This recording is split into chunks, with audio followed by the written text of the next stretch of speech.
ఉచితంగా పంచి పెడుతున్నారు, కానీ డబ్బులు పెట్టకపోతే చదవరు కదండి ఎవరు కూడా. మీరు అన్నది అదో కోణం, అది నేను కాదంటరా.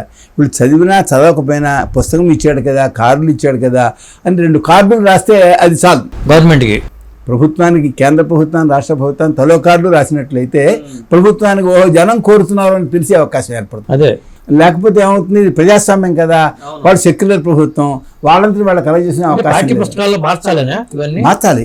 మొన్నది మార్చాలి, మనది కాని అబద్ధాలు ఇక్కడ పాఠాలు చెప్తుంటే ఎలా ఊరుకోవడం, మనది మనకి చెప్పాలి. ఆ ప్రయోజనం నెరవేర్చాలి, వీళ్ళు చదవండి చదవలేకపోండి అని చెప్పి ఈ సాహసం పని చేస్తున్నాను. ఈ సాహసం చేయడానికి కూడా కొంత ప్రేరణ ఉన్నది. ఏంటంటే నేను ఈ అంశాన్ని ఒక మీటింగ్లో చెప్పాను. మనకు ఈయన నేను ఇలాంటి పరిశోధన చేస్తున్నారని మా మహానుభావులు సమన్వయ సరస్వతి సాంవేదం షణ్ముఖ శర్మ గారు నాకు వాళ్ళ పురస్కారం ఇచ్చారు. ఆ పురస్కారం ఇచ్చినప్పుడు 50,000 ఇచ్చారు. పర్వాలేదు 50,000 ఇచ్చారు కదా, ఇప్పుడు ఇంట్లో వాడినట్లయితే ఇంట్లో వాళ్ళు ఏమంటారో డబ్బు వాడేస్తున్నాడు ఊరికే అనే భావం ఉంటుంది. ఇచ్చారుగా ఇది వాడచ్చని చెప్పి ఒక మానసికమైన స్థైర్యం ఏర్పడింది. అదే సభలో ఈయన ఉన్నారు, ఎవరు మన రెడ్డి గారు, శాంతా బయోటిక్ వరప్రసాద్ రెడ్డి గారు ఆయన ఇచ్చారు. వాళ్ళ పురస్కారం ఇచ్చారు. వాళ్ళ పురస్కారం ఇచ్చేప్పుడు ఆయన ₹1,00,000 ఇచ్చారు. బాగుంది, 1,50,000 ఉంది, ఇప్పుడు నేనేం పడినా పర్వాలేదు, నేను కార్డు కొనచ్చు, పుస్తకాలు ప్రింట్ చేయొచ్చు, ఏం పర్వాలేదు అని చెప్పి సాహసం చేస్తున్నాను.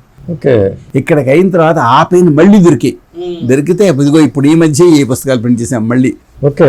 ఇది తృతీయ భాగం, మూడో భాగం ఇది. ఇదిగండి, దీంట్లో ముఖ్యంగా కార్డు ఇవన్నీ పెట్టేశారు, బొమ్మలతో సైతంగా వేసి. అదే శివుని వృషభావతారం ఉంది మనకు, శివపురాణంలో ఉంది, అదే వృషభావతారం ఉంది, కిరాతావతారం ఉంది.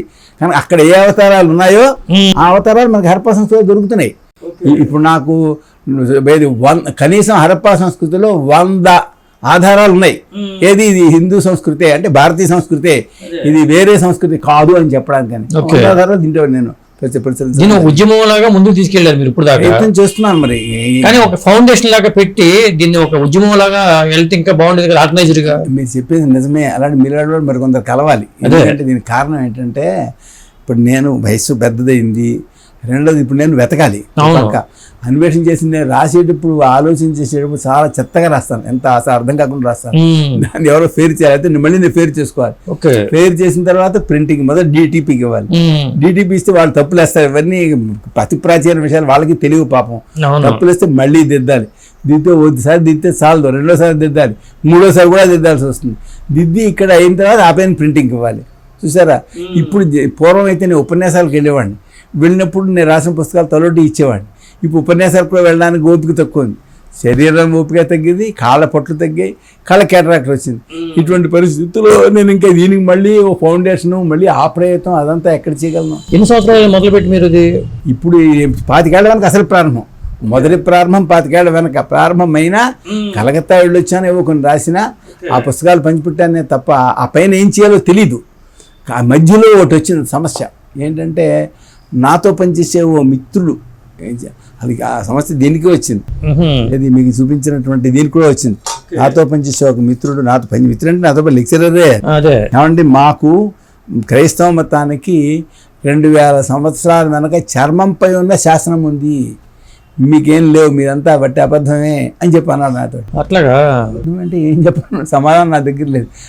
మా కాలేజీ ప్రిన్సిపాల్ అన్నాడు, ఆయన అన్నాడు, ఏమండి ఈ దేశం ఒక దేశం కాదండి, ఇది కేవలం ఇంగ్లీష్ వాళ్ళు పాలించడం వల్ల ఒక దేశమైంది అని అంటే నా దానికి సమాధానం ఇదేంటో ఇలా అంటారు. ఈ చరిత్ర పుస్తకం ఉందా పేరా, ఈ దేశము భౌగోళికంగా కానీ లేకపోతే భాషాపరంగా కానీ సంస్కృతి పరంగా కానీ ఇది ఒక దేశం కాదు, ఇంగ్లీష్ వాళ్ళు పాలించడం వల్ల ఒక దేశమైందిలో పేరా ఉంది ప్రారంభం అట్లాగా అన్నప్పటికీ తెల్లపోయారు. ఏం చెప్పాలి సమాధానం, అదంతా అబద్ధమనేది ఇప్పుడు తెలిసింది, ఈనాటికి తెలిసింది.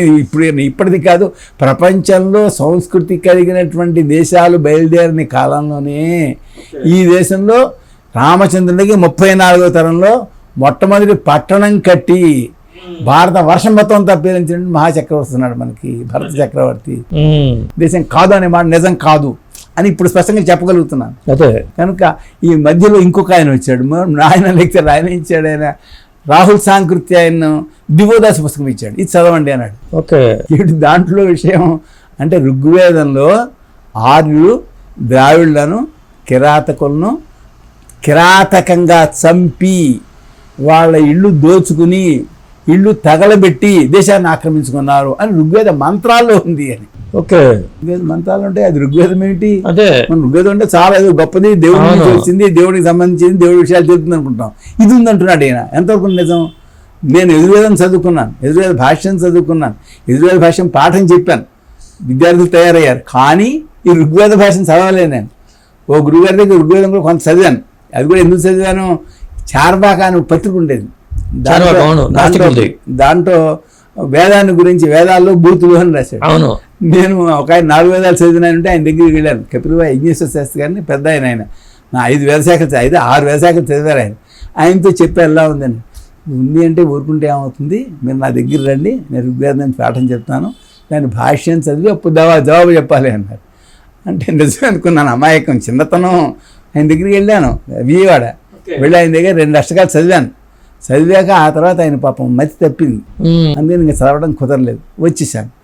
అయితే ఆ ఋగ్వేదం 2 అష్టకాలు చదవడం వలన ఈ ఋగ్వేదంలో ఇలా ఉందన్న వలన ఎప్పుడైనా సరే ఋగ్వేద భాషను పాఠం చెప్పడం ప్రారంభించాను. 1 సంవత్సర కాలం చెప్పాను.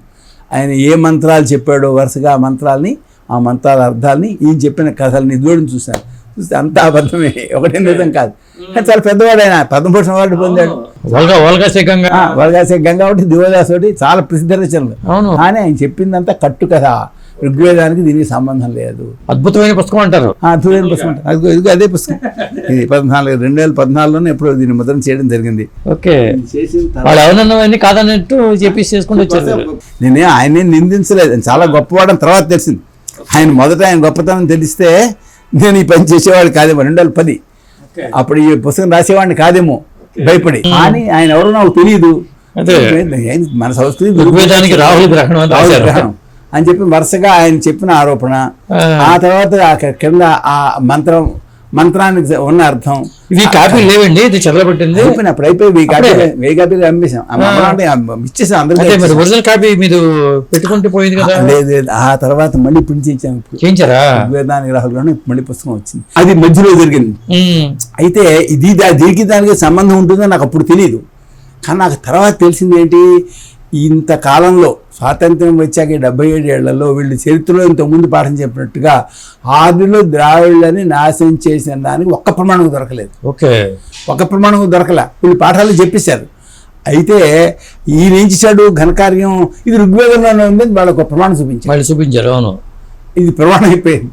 కానీ ఇప్పుడు అది ప్రమాణం కాదు, అది కట్టు కదా అనేది స్పష్టమైంది. కనుక అది కూడా పక్కకి పెట్టడమైంది. ఓకే, కనుక పర్వాలేదు ఇప్పటికి. కానీ ఇంకొక్కడ మిగిలి ఉంది. అదేంటిది, ఈయన రంగాచార్యులు గారు వేదాలను అనువాదం చేశారు.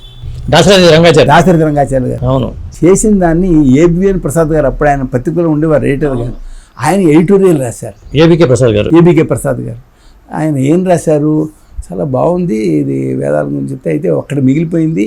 మరి సంస్కృతం వాళ్ళ భాషలో ఎందుకు ఉంది, వీళ్ళు ఇక్కడదే ఈ సంస్కృతి ఇదంతా అక్కడ కాదు, ఈ ద్రావిడులను చంపడం అంతా లేదు, దీంట్లో వేదాల్లో లేదు, ఇంతవరకు బాగుంది.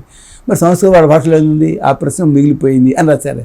అది ప్రశ్నే, ఆ ప్రశ్నకు కూడా జవాబు దొరికింది ఇప్పుడు. ఓకే, సంస్కృతం ఇండో యూరోపియన్ భాషలో అనేది కూడా నిజం కాదు, ఇది కేవలం అవతల వాళ్ళు కల్పించుకున్నది మాత్రమే అని కూడా అర్థమైంది. అమ్మయ్య అనుకున్నాను.